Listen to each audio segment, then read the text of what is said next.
ಇದು 14ನೇ ಶತಮಾನದ ವಿಜಯನಗರ ಕಾಲದಲ್ಲಿ ಬೆಳಗುತ್ತಿ ಅರಸರು ಅಂತ ಸಿಂಧಿ ಅರಸರು ಅಂತ ಹೇಳಿ ಅವರ ಕಾಲದೊಳಗೆ ಆಗಿರ್ತಕ್ಕಂಥ ಈ ಒಂದು ಕಲ್ಲಿನ ಕಟ್ಟಡ ಇದು ವೀರಭದ್ರ ದೇವರು.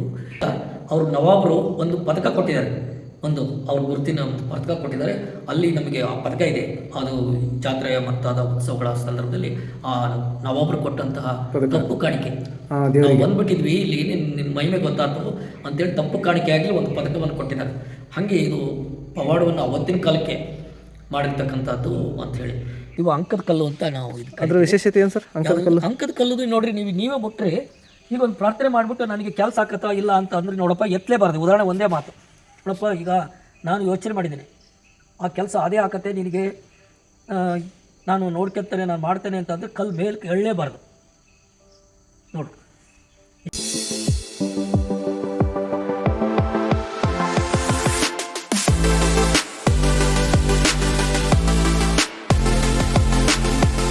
ಹಾಯ್ ಫ್ರೆಂಡ್ಸ್, ಎಲ್ರಿಗೂ ನಮಸ್ಕಾರ.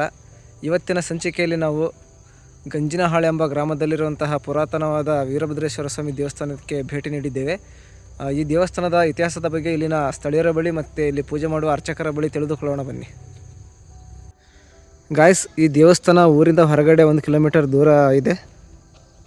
ಇದನ್ನು ಇತ್ತೀಚೆಗೆ ಜೀರ್ಣೋದ್ಧಾರ ಮಾಡಿದಾರಂತೆ. ಮುಂಚೆ ಇದು ಗುಹಾಂತರ ದೇವಾಲಯ ಟೈಪ್ ಇತ್ತಂತೆ, ಇವಾಗ ಇತ್ತೀಚಿನ ದಿನಗಳಲ್ಲಿ ಇದನ್ನು ಜೀರ್ಣೋದ್ಧಾರ ಮಾಡಿದ್ದಾರೆ.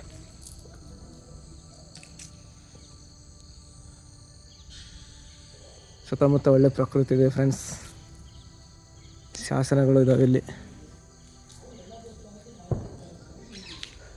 ಬಿಲೋಪತ್ರೆ ಮರ ಆಮೇಲೆ ಬನ್ನಿ ಮರ 2 ಜೊತೆಗಿದ್ದಾವೆ. ಸ್ನೇಹಿತರೆ, ವೀರಭದ್ರನ ಸನ್ನಿಧಿಯಾದ ಗಂಜಿನಹಳ್ಳಿ ಗ್ರಾಮ ಎಂಬ ಈ ಕ್ಷೇತ್ರವು ದಾವಣಗೆರೆ ಜಿಲ್ಲೆಯಿಂದ ಸುಮಾರು 67 ಕಿಲೋಮೀಟರ್ ದೂರವಿದ್ದು ಶಿವಮೊಗ್ಗ ಜಿಲ್ಲೆಯಿಂದ ಸುಮಾರು 25 ಕಿಲೋಮೀಟರ್ ದೂರದಲ್ಲಿದೆ.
ಸರ್ ನಮಸ್ಕಾರ.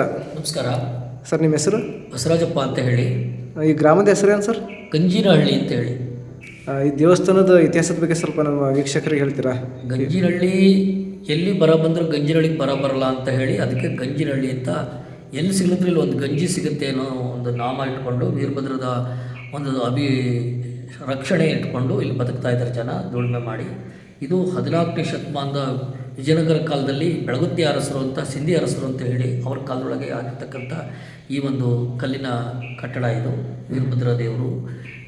ಹೊನ್ನಾಳಿ ತಾಲೂಕಲ್ಲಿ ಸುಮಾರು ಕಡೆಗೆ ವೀರಭದ್ರ ದೇವರ ಒಂದು ಗುಡಿಗಳನ್ನು ನಾವು ನೋಡ್ತೇವೆ. ಹೆಚ್ಚಾಗಿ ಯಾಕೆಂದರೆ ಶೈವರು ಮತ್ತು ವೀರಶೈವರು ಲಿಂಗಾಯತರು ಹೆಚ್ಚೆಚ್ಚು ಉತ್ತರ ಕರ್ನಾಟಕದಿಂದ ಇಲ್ಲಿ ಬಂದುದರಿಂದ ಇಲ್ಲೆಲ್ಲ ಬಂದು ವೀರಭದ್ರನ ಅವತಾರವನ್ನು ಮತ್ತು ದೇವಸ್ಥಾನವನ್ನು ಕಟ್ಟಿರೋದನ್ನ ಪದ್ಧತಿ ನೋಡ್ತೇವೆ. ನಮ್ಮದು ಅಂತಹ ಒಂದು ಇತಿಹಾಸ ಇದೆ.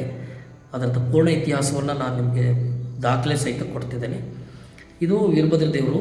ಮತ್ತು ಇದು ಹಳೆ ಊರು. ಇದು ಸುಮಾರು 100 ವರ್ಷದ ಹಿಂದೆ ಇಲ್ಲಿ ಒಂದು ಸೊಳಂಗದ ಕೆರೆ ಕಟ್ಟಿದ್ರಲ್ಲ, ಆ ಕೆರೆ ಕಟ್ಟಿದ್ರಿಂದ ಇಲ್ಲೆಲ್ಲ ಶೀತ ಆಗಿ ಈ ಭಾಗದ ಊರನ್ನು ಮೇಲ್ಬದಿಗೆ ಅದನ್ನು ಶಿಫ್ಟ್ ಮಾಡಿದರು, ಸ್ಥಳಾಂತರ ಮಾಡಿದರು.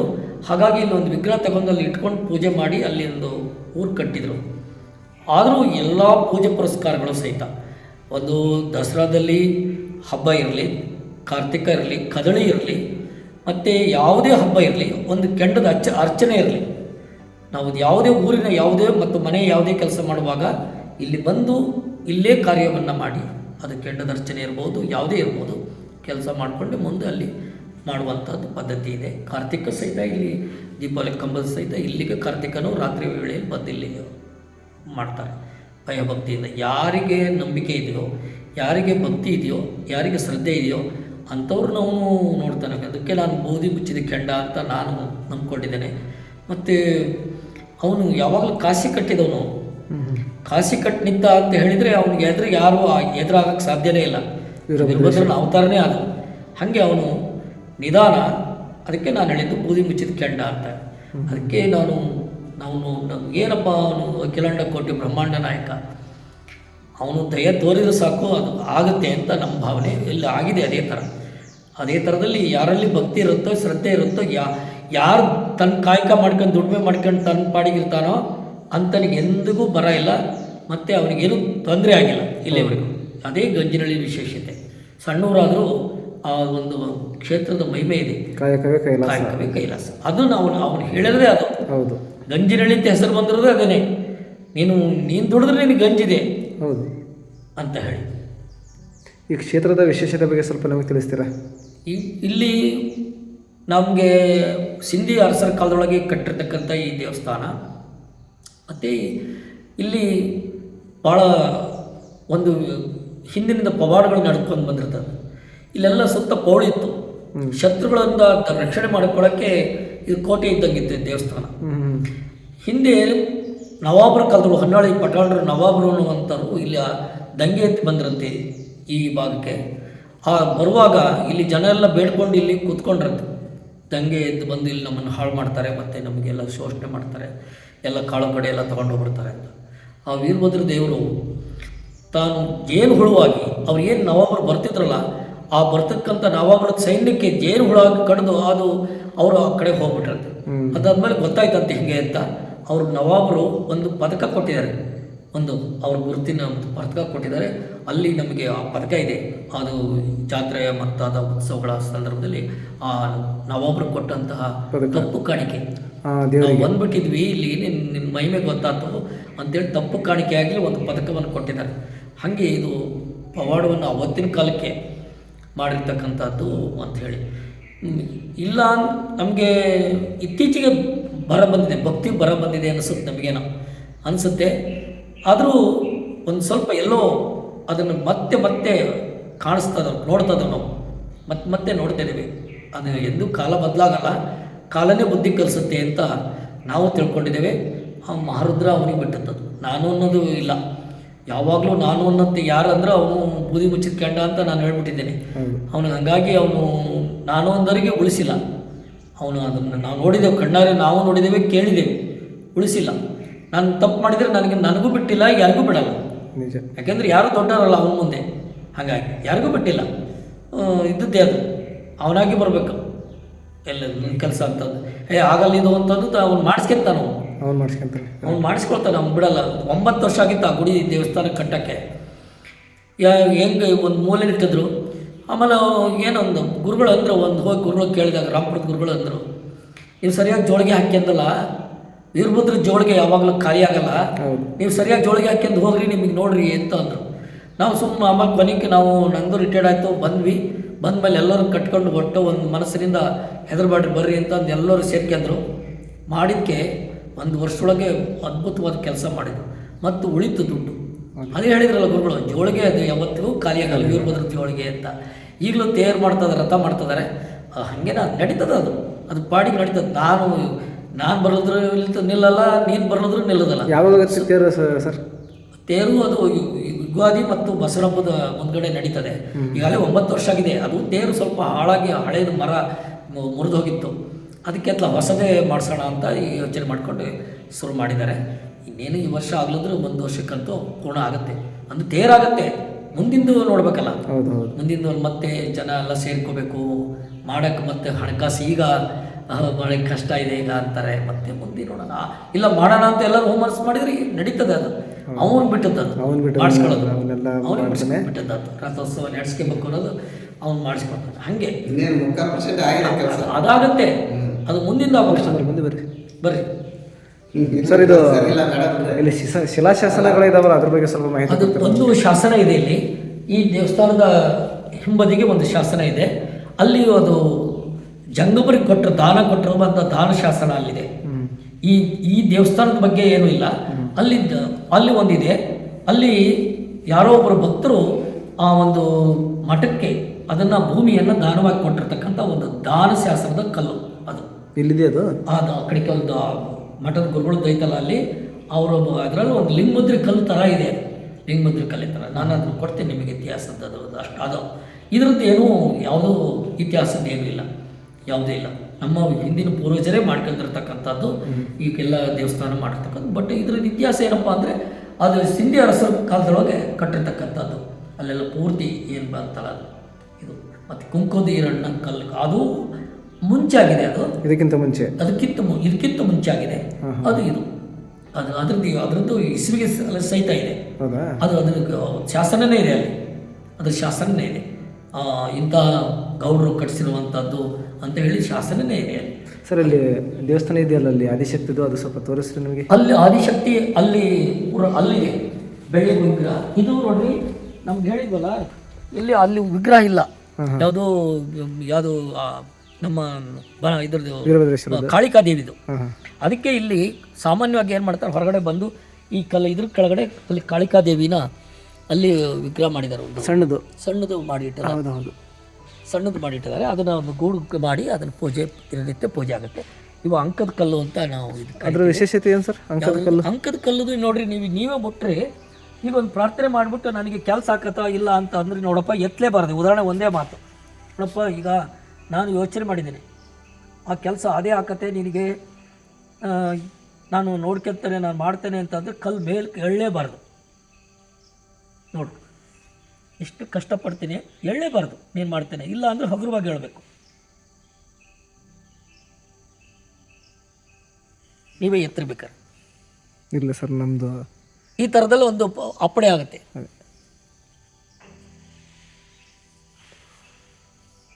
ಸರ್ ಇದು ದೀಪಾವಳಿ ಕಂಬ. ಇದು ಕಾರ್ತಿಕದಲ್ಲಿ ಮೇಲೆ ಹತ್ತಿ ನೋಡ್ರಿ, ಅಲ್ಲಿ ಮೇಲಕ್ಕೆ ಮಾಡಿದ್ದಾರೆ, ದೀಪ ಹಚ್ತಾರೆ ಮೇಲಕ್ಕೆ. ಅದು ಹಂಗೆ ಹತ್ತಾರೆ, ಏನಿಲ್ಲ ಏನಿಲ್ಲ ಅದು ಹಂಗೆ. ತೋರಿಸ್ತೀನಿ, ಆ ಕಡೆಗೆ ಇದಿದೆ ನೋಡ್ರಿ ಅದು. ಇದು ಬಿದಿರುಮಳೆ ಅಂತ ಅಲ್ಲಿತ್ತು ಒಂದು, ಅಲ್ಲಿ ಕೆಳಗಿತ್ತು, ಅಲ್ಲಿ ಗದ್ದೆಗೆ. ಅಲ್ಲಿ ಹೋಗಿ ಪೂಜೆ ಮಾಡೋಕ್ಕೆ ಕಷ್ಟ ಆಗೋದು. ಅದಕ್ಕೆ ದೇವರೆಲ್ಲ ಕೇಳಿದಾಗ ನಾವು ಇಲ್ಲೇ ಈ ಜಾಗ ತೋರಿಸ್ತು, ಈ ಜಾಗಕ್ಕೆ ಅದು ತಗೊಂಬಂದು ಇಲ್ಲಿ ಪ್ರತಿಷ್ಠಾಪನೆ ಮಾಡಿದ್ವಿ. ಬಿದಿರುಮಳೆ ಭಾಳ ಕ್ರೂರವಾಗಿ ಅಲ್ಲಿ ಅದು ಅಪ್ಪಣೆ ಆಗಬೇಕು ಅಂದರೆ ಇದು ಬೇಕು. ಅಲ್ಲಿ ಹೇಳಿದ್ರಲ್ಲ ಹಾಗೆ ಇಲ್ಲಿ ಅಪ್ಪಣೆ ಆಗಬೇಕು ಅಂದರೆ ಆ ಥರದಲ್ಲಿ ಅಲ್ಲಿ ಆಗಲಿಲ್ಲ ಅಂದರೆ ನಾವು ಇಲ್ಲೂ ಸಹಿತ ನಾವು ಬಿದಿರುಮಳೆ ಚೌಡಮ್ಮಂದು ಅಲ್ಲಿ ಬಸವಪಟ್ಟಣದಲ್ಲಿ ಕೇಳ್ತೀವಲ್ಲ, ಆ ಥರದಲ್ಲಿ ಇಲ್ಲಿ ಚೌಡಮ್ಮನ ನಾವು ಕಲ್ಲು ಎತ್ತೋದ್ರ ಮೂಲಕ ನಾವು ಅದನ್ನು ಅಪ್ಪಣೆ ಕೇಳ್ಕೊಬೋದು. ಎಲ್ಲರೂ ಸಾಮಾನ್ಯವಾಗಿ ಅಲ್ಲಿ ಆಗಲಿಲ್ಲ ಅಂದರೆ ಇಲ್ಲಿ ಬಂದರೆ ಕೇಳ್ಕೊಂಡು ಹೋಗ್ಬಿಡ್ತಾರೆ. ಬಂದು ಕಲ್ಲೆತ್ತಿ ಅಪ್ಪಣೆ ಪಡ್ಕೊಂಡು ಹೋಗ್ತಾರೆ ಮುಂದೆ ಕೆಲಸಗಳು ಅವ್ರು ಮಾಡ್ಕೊಳಕ್ಕೆ. ಇಲ್ಲಿ ಎರಡೂ ಒಂದೇ ಅಲ್ಲ, ಬರ್ತಾರೆ, ಅದು ಮೂಲ. ಆದರೆ ಆಗಲಿಲ್ಲ ಅಂದರು ಬಂದು ಅಲ್ಲಿ ಹೋಗೋಕ್ಕಾಗಲ್ಲ ಅಂದರೆ ಇಲ್ಲಿ ಬಂದರೆ ಕೇಳ್ಕೊಂಡು ಹೋಗ್ತಾರೆ. ಬಂದು ಅಷ್ಟು ನಂಬಿಕೆ ಇದೆ ಇದು. ಇವನು ಇಲ್ಲಿ ಏನು ಹೇಳ್ತದೋ ಅದು ಅಲ್ಲೇ, ಅವ್ರು ಏನು ಹೇಳ್ತಾರೋ ಇವರು ಅಲ್ಲೇ. ಯಾಕೆಂದ್ರೆ ಒಂದು ಅಕ್ಕತಂಗಿಯರು ಇದ್ದಂಗಲ್ಲ, ಅಂಡರ್ಸ್ಟ್ಯಾಂಡಿಂಗ್ ಇರುತ್ತೆ ಅವರಿಗೆ. ಅದೇ ಥರ ಇದು ನೋಡ್ರಿ, ಅದು ಸೋರ್ತತೆ ಇದ್ವಲ್ಲ, ಅದಕ್ಕೆ ನಾವು ಈಗ ಒಂದು 4-5 ವರ್ಷದ ನೋಡ್ರಿ ಈ ಕಲ್ಲಿನ ಮೇಲೆ ಹತ್ಕೊಂಡು ಹೋಗ್ತಾರೆ. ಸೀದಾ ಮೇಲೆ ಹತ್ಕೊಂಡು ಹೋಗ್ತಾರೆ, ಮೇಲ್ಗಡೆ ದೀಪ ಹಚ್ತಾರೆ ಕಾರ್ತಿಕ ಟೈಮ್ನಲ್ಲಿ. ತುಂಬ ಕಷ್ಟ ಇದು. ಇವೆಲ್ಲ ನೋಡ್ರಿ ಪೂರ್ತಿ ಪತ್ರೆ ವನ ಇದು. ಸುತ್ತ ಇದ್ವು ಅಲ್ಲೆಲ್ಲ ಎಲ್ಲ ಬಿಲಪತ್ರ ಮರ, ಆಮೇಲೆ ಬನ್ನಿ ಮರನೇ, ಬನ್ನಿ ಮರ ಇದೆಲ್ಲ. ಸರ್ ಅಲ್ಲಿ ಏನಿದೆಲ್ಲ ಇಲ್ಲಿ ಹೇಳ್ತೀರಿ, ಇಲ್ಲಿ ಒಂದು ಪತ್ರೆ ಕಟ್ಟೆ ಇದೆ ಅಷ್ಟೇ. ಅದು ಒಂದು ಕೈ ಶಾಸನ ಅದು ಎಲ್ಲ ಪೂರ್ತಿ ಹೋಗ್ಬಿಟ್ಟಿದೆ, ಅಕ್ಷರ ಏನೂ ಇಲ್ಲ, ಕಾಣ್ತಾ ಇಲ್ಲ. ಅದು ದೇವಸ್ಥಾನದ ಬಗ್ಗೆನೇ ಮಾಹಿತಿ ಇರತಕ್ಕಂಥ ಕಲ್ಲು ಅದು. ಅದ್ರಾಗ ಏನೂ ಕಾಣಲ್ಲ. ಬಿಲೋಪತ್ರ ಮರ ಎಷ್ಟಿದಾವೆ ಸರ್ ಇಲ್ಲಿ ಟೋಟಲ್? ಇಲ್ಲಿ ನೋಡ್ರಿ 5 ಅದಾವೆ ನೋಡ್ರಿ. ಇದು 1 2 3 4 ಅಲ್ಲೊಂದು 5 ಅದಾವೆ, ಸುತ್ತಮುತ್ತ ಇದಾವೆ. ಈಗ ಜಾಸ್ತಿ ಇದ್ವಿ ಇಲ್ಲೆಲ್ಲ. ಈಗ ನೋಡ್ರಿ ಹೊನ್ನಾಳಿ ಗುರುಗಳು ಇಲ್ಲಿ ಬಂದು ಇದು ಒಂದು ಪವಿತ್ರವಾದ ಜಾಗೃತ ಸ್ಥಳ, ನಾನಿಲ್ಲಿ ಮೌನ ತಪಸ್ಸು ಮಾಡಬೇಕು ಅಂತ ಕೇಳಿದರು. ಅಷ್ಟು ಪ್ರಸಿದ್ಧ. ಇಲ್ಲಿ ನಮ್ಮ ರಾಮಪುರ ಗುರುಗಳು ಬಂದರೆ ಇಲ್ಲೇ ಪೂಜೆ ಪುರಸ್ಕಾರ ಮಾಡ್ತಾರೆ, ಅವ್ರು ಇಲ್ಲೇ ಕುತ್ಕೊತಾರೆ, ಇಲ್ಲೇ ಫಂಕ್ಷನ್ ಮಾಡ್ತಾರೆ. ಅವರು ಕೇಳಿದರು, ಊರಿಂದ ಹೊರಗಡೆ ಇದೆ ಯಾವುದು ಟೆನ್ಷನ್ ನೋಡಿ, ಇದೆಲ್ಲ ಎಷ್ಟು ಪವಿತ್ರವಾಗಿ ಹೆಂಗಿದೆ ಇದು, ಒಂಥರ ಎಷ್ಟು ಪ್ರಶಾಂತವಾದ ಸ್ಥಳ ಇದು. ಪ್ರಶಾಂತವಾದ, ಇಲ್ಲಿ ಏನು ಕೂತ್ಕೊಂಡು ಪತ್ರೆವನ. ಪತ್ರೆವನ. ಅಲ್ಲಿ ಏನೋ ಶಾಸನಗಳಿದಾವಲ್ಲ ಸರ್? ಶಾಸನ ಏನಲ್ಲ ಇದು ಆಂಜನೇಯ ಮತ್ತು ಅದನ್ನ ಏನು ಅಲ್ಲಿ ಗುಡಿ ಕಟ್ಟುವಾಗ ಹ್ಞೂ ಅವ್ರು ಈ ಥರದ ಚಿತ್ರ ಮಾಡ್ಕೊಂಡು ಅಲ್ಲಿ ಮೇಲೆ ಕೂರಿಸ್ತಿದ್ರಲ್ಲ, ಅವಾಗ ಇದು ಅಳತೆ ಸರಿಯಾಗಿಲ್ಲ, ಮತ್ತೇನೋ ಅದು ಕಲ್ಲು ಏನೋ ಆಗಿದೆ, ಹಂಗಾಗಿ ಅದನ್ನ ಅಲ್ಲೇ ಇಟ್ಟಿದ್ರು ಕೆಳಗೆ. ಆಮೇಲೆ ಅದು ತೊಗೊಂಬಂದು ಇಲ್ಲಿ ಏನು ಮಾಡಿದ್ದಾರೆ, ಪೂಜೆ ಮಾಡ್ತಾಯಿದ್ರು. ಹಾಗಾಗಿ ನೋಡ್ರಿ, ಇಲ್ಲಿ ಆಂಜನೇಯ ಸ್ವಾಮಿ ಇದೆ, ಇಲ್ಲಿ ನೋಡಿ ಇದು ಆಂಜನೇಯ ಸ್ವಾಮಿದು ಇದು ಚಿತ್ರ ಇದೆ, ಹೌದಲ್ಲ, ಒಂದು 3 ಟೋಟಲ್ ಚಿತ್ರ ಇದೆ, ಇದು ಪದ್ಮದ ಚಿತ್ರ ಇದೆ, ಇದು ವೀರಭದ್ರ ಚಿತ್ರ ಇದೆ ನೋಡ್ರಿ. ಅದು ಆಂಜನೇಯ ಸ್ವಾಮಿ, ಇದು ಆಂಜನೇಯ, ಇದು ಆಂಜನೇಯನೇ, ಹೌದು, ಇದು ಆಂಜನೇಯನೇ, ಅದು ಆಂಜನೇಯನೇ. ಹಾಗಾಗಿ ಆಂಜನೇಯ ಇಲ್ಲ ಅಂತ ನಾವೇನು ಮಾಡಿದ್ವಿ, ಅಲ್ಲಿ ಇಟ್ಕೊಂಡು ಕಲ್ಲು ಅದ್ರ ಮುಂದ್ಗಡೆ ಇಟ್ಟು ಮಾಡ್ತಿದ್ವಿ. ದೇವ್ರು ಕೇಳಿದ್ವಿ, ಇಡ್ರಿ ಇಲ್ಲಿ ಈ ಪತ್ರೆ ಹತ್ರ ಇಡ್ರಿ ಅಂತ ಹೇಳ್ತು. ಹಾಗಾಗಿ ಎತ್ತಿಟ್ಟಿದ್ದೀವಿ ಅಲ್ಲಿ. ಹಾಗಾಗಿ ಇಲ್ಲಿ ಯಾವ್ದು ಕಾರ್ಯ ಇರಲಿ, ಒಂದು ಜವಳಕ್ಕೆ ತೆಗ್ಸೋದಿರಲಿ, ಯಾವುದೇ ಇರಲಿ, ಪ್ರತಿಯೊಂದು ಇಲ್ಲೇ ಮಾಡೋದು. ತೇರು ಯಾವ ಟೈಮ್ನಲ್ಲಿ ಆಗತ್ತೆ ಅಂದರೆ ಯುಗಾದಿ ನಂತರ ಬಸವಣ್ಣನ ಒಬ್ಬ ಹಬ್ಬದ ಮಧ್ಯದಲ್ಲಿ ಆಗತ್ತೆ ತೇರು. ದ್ವಾರಗಳು 2 ಇದಾವಲ್ಲ, ಆ ಕಡೆ ಒಂದು ಈ ಕಡೆ ಒಂದು. ಇದಕ್ಕೆ ಅದು ಉತ್ತರಕ್ಕೆ ಇದೆ, ಸಾಮಾನ್ಯವಾಗಿ ಈ ಕಡೆಗೆ ಇರಲ್ಲ, ಬಟ್ ಇಲ್ಲಿ ಮಾತ್ರ ಅದನ್ನು ಮಾಡಿದ್ದಾರೆ. ಇದನ್ನು ಉತ್ತರಕ್ಕೆ ಆ ಕಡೆ ಅದು ಇರುತ್ತೆ, ಇದು ಉತ್ತರಕ್ಕೆ ಇದು ಎಕ್ಸ್ಟ್ರಾ ಈ ಕಡೆ ಮಾಡಿದ್ದಾರೆ. ಹೌದು. ಈಗ ನಾವೆಲ್ಲ ಮೇಲೆ ಸ್ವಲ್ಪ ನೀರಿಂದು ಮಾತ್ರ ಇದೆಲ್ಲ ಮಾಡಿದ್ವಿ, ನೀವು ಸೋರ್ದಂಗೆ ಮತ್ತೆ ಎಲ್ಲ ಭದ್ರತೆ ಇರಲಿ ಅಂತ. ಊರಿಂದ ಎಷ್ಟು ಕಿಲೋಮೀಟರ್ ಆಗುತ್ತೆ ಸರ್ ಇದು? ಊರಿಂದ ಸುಮಾರು 1.5 ಕಿಲೋಮೀಟರ್ ಆಗುತ್ತೆ. 1.5 ಕಿಲೋಮೀಟರ್, 1.5 ಕಿಲೋಮೀಟರ್ ಆಗುತ್ತೆ. ಕಿಲೋಮೀಟರ್. ಎಷ್ಟು ಎಕರೆ ಇದೆ ಸರ್ ಇದು? ಇಷ್ಟೇ ಇದು ದೇವಸ್ಥಾನದ್ದು. ಆದರೆ ಹೊರಗಡೆ ಒಂದು 5-6 ಇದು ಅಡಿ ಇದೆ ಅಂತ ಅಂತಾರೆ. ಅದೆಲ್ಲ ನಮಗೇನು ಬೇಕಿಲ್ಲಲ್ಲ, ಆದರೆ ಎಷ್ಟು ದೇವಸ್ಥಾನಕ್ಕೆ ಎಷ್ಟು ಬೇಕು ಅಷ್ಟು ಮಾಡಿದ್ದಾರೆ ಹಿಂದಿನವರು. ಇದೇ ಇತ್ತದು. ಶಿವರಾತ್ರಿ ಎಲ್ಲ ಮಾಡ್ತೀರಾ? ಶಿವರಾತ್ರಿ ಎಲ್ಲ ಶಿವರಾತ್ರಿ ಇಲ್ಲೇ ಮಾಡ್ತೀವಿ, ಮಾಡ್ಕೊಂಡು ಹೋಗ್ತೀವಿ. ಕಾರ್ತಿಕ ಇಲ್ಲೇ ಮಾಡ್ತೀವಿ, ಜನ ಎಲ್ಲ ಅಲ್ಲಿಂದ ಇಲ್ಲಿ ಬರುತ್ತೆ. ಮತ್ತೆ ದಸರಾದು ಸಹಿತ ಇಲ್ಲಿಗೆ ಬರ್ತೀವಿ, ಅಂಬು ಮುಡಿಯೋಕ್ಕೆ ಇದು ಮಾಡೋಕ್ಕೆ ಅಲ್ಲಿಗೆ ಬಂದು ಮಾಡ್ಕೊಂಡು ಹೋಗ್ತೀವಿ. ಇಲ್ಲಿ ಏನು ಮಾಡ್ಲಿಕ್ಕೆ ಅಲ್ಲಿ ಹೋಗಿಲ್ಲ, ಎಲ್ಲ ಇಲ್ಲೇ ಮಾಡ್ಬೇಕು. ಅರ್ಚನೆ ಮಾಡೋದಾದ್ರೂ ಇಲ್ಲೇ ಮಾಡಬೇಕು, ಅಲ್ಲೇನು ಇಲ್ವೇ ಇಲ್ಲ ಅಲ್ಲಿ. ಅದು ದೇವಸ್ಥಾನ, ಇದು ಮೂಲ. ಮತ್ತೆ ಇವನು ಗಂಧ ಹಚ್ಕೊಂಡ್ಬರ್ಬೇಕು, ಅಲ್ಲಿಗೆ ಬರ್ತಾರೆ. ಯಾವುದಕ್ಕೆ ಮದುವೆ ಮಂಜುಗಳ ಅದರಲ್ಲಿ ಇಲ್ಲೇ ಮಾಡೋದು, ಎಲ್ಲ ಇಲ್ಲೇ ಬಂದು ಮಾಡ್ಕೊಂಡು ಹೋಗ್ತಾರೆ. ನಿಮ್ಮ ಊರಿಗೆ ಇದೆ ಸ್ವಲ್ಪ ಮೇನ್ ಇದ್ದಂಗೆ ಅಲ್ಲ, ಇದು ಮೂಲ ಅಲ್ಲ. ಹೌದು, ಮೂಲ. ಇದೆಲ್ಲ ಮನೆಗಳು ಇವೆಲ್ಲ ಸುತ್ತ ಅವಾಗ ಈಗ ಅದು ತಗ್ಗಾತು, ನೀರು ಬಂತು ಅಂತ ಶೀತಕತೆ ಅಂತ ಹಿರಿಯರೆಲ್ಲ ಅಲ್ಲಿ ಹೋಗಿದ್ದಾರೆ. ಇದು ಮೂಲನೇ ಇದು. ಅಲ್ಲಿ ಹೋಗಿ ನಾವು ಸ್ಥಳಾಂತರದಿಂದ ಅದನ್ನು ಹೊಂಡ ಮೂರ್ತಿನ ಮತ್ತೆ ಈಗ ನಾವು ಏನು ಮಾಡಿದ್ವಿ, ಒಂದು ವಿಗ್ರಹ, ಕಲ್ಲಿನ ವಿಗ್ರಹ ಮಾಡಿದ್ವಿ ಅಲ್ಲಿ ಮಾಡಿದ್ವಿ. ಸರಿ, ದೇವಸ್ಥಾನ ಜೀರ್ಣೋದ್ಧಾರ ಮಾಡಿ ಎಷ್ಟು ವರ್ಷ ಆಗಿದೆ? ಈಗ ಅದು ನಾವು ಸೋರೋದು ಮತ್ತೆ ಸರಿ ಮಾಡಿದ್ದು 30 ವರ್ಷ ಮಾಡಿದ್ವಿ, ಚುರ್ಕಿ ಹಾಕಿ. ಆಮೇಲೆ ಗೋಪುರದ್ದು ಸ್ವಲ್ಪ ಆಲ್ಟ್ರೇಷನ್ ಮಾಡಿದ್ವಿ, ಮತ್ತು ಕಲ್ಲುಗಳು ಅದೆಲ್ಲ ಒಡೆದದ್ದು ಅದೆಲ್ಲ ಸರಿ ಮಾಡಿಕೊಂಡ್ವಿ. ಕೊನೆಗೆ ಮತ್ತು ಅದು ಒಂದು 30 ವರ್ಷ ಆದಮೇಲೆ ಮತ್ತೆ ಅದು ಸೋರಿಕೆ ಜಾಸ್ತಿ ಆಯಿತು ಅಂತ ಮತ್ತೆ ಕೊನೆಗೆ ಅನಿವಾರ್ಯ ಮಾಡಿ ಎಲ್ಲರೂ ಇದನ್ನು ತೀರ್ಮಾನ ಮಾಡಿ ಮತ್ತೆ ಚುರುಕಿ ಹಾಕೋದ್ಕಿಂತ ನಾವು ಮತ್ತೆ ಸೀಟ್ ಹಾಕಿ ನಾವು ಅಲ್ಲಿ ನೀರು ಸೋರ್ದಂಗೆ ಮಾಡ್ಕೋಬೇಕು ಅಂತ ಯೋಚನೆ ಮಾಡಿದ್ವಿ. ಅದ್ರ ನಂತರದಲ್ಲಿ ಇಲ್ಲಿ ಪೌಳಿ ಇತ್ತು, ಸುತ್ತ ಇಲ್ಲಿ ಎಲ್ಲ ಮಹಾದ್ವಾರ ಇತ್ತು, ಸುತ್ತ 4 ಕಡೆಗೆ ಪೌಳಿ ಇತ್ತು, ಅದೆಲ್ಲ ಇತ್ತು. ಕಲ್ಲಿನ ಕಟ್ಟಡ ಇತ್ತು ಪೂರ್ತಿ, ಎಲ್ಲ ಕಾಂಪೌಂಡ್ ಥರ. ಶತ್ರುಗಳಿಂದ ರಕ್ಷಣೆ ಮಾಡಲಿಕ್ಕೆ ಆವಾಗಿನ ಕಾಲದೊಳಗೆ ಎಲ್ಲ ವ್ಯವಸ್ಥೆ ಇತ್ತು ಹಿಂದಿನ ಕಾಲದೊಳಗೆ. ಆದರೆ ಬರ್ತಾ ಮತ್ತು ದೇವಸ್ಥಾನ ಜೀರ್ಣೋದ್ಧಾರ ಅವೆಲ್ಲ ಬೀಳ್ತದೆ ಅಂತ ಹೇಳಿ ಎಲ್ಲರೂ ಒಂದು ಮಾತಾಡಿಕೊಂಡು ಆ ಕಲ್ಲಿಂದೆಲ್ಲ ಪೂರ್ತಿ ತೆಗೆಸ್ಬಿಟ್ಟು ಈ ಕಾಂಪೌಂಡನ್ನು, ಈ ಥರದಲ್ಲಿ ಕಾಂಪೌಂಡನ್ನು ನಾವು ಕಟ್ಟಿದ್ವಿ. ಇದು ಕಮಿಟಿ ಇದೆ ಸರ್ ಇದಕ್ಕೆ? ಇಲ್ಲ, ಅದು ಕಮಿಟಿ ಇದೆ, ಆದರೆ ನಾವು ಆ ಕಮಿಟಿನೇ ಕಾಯಲ್ಲ. ಯಾರು ಭಕ್ತರು ಬರ್ತಾರೋ ಅವ್ರು ಮಾಡ್ತಾ ಹೋಗ್ತಾರೆ ಅಷ್ಟೇ. ಮುಜರಾಯಿ ಇಲಾಖೆಗೂ ಸೇರಿಲ್ಲ? ಮುಜರಾಯಿ ಇಲಾಖೆ ಸೇರಿದೆಯಾ? ಹಾಂ, ಮುಜರಾಯಿ ಇಲಾಖೆ ಸೇರಿ.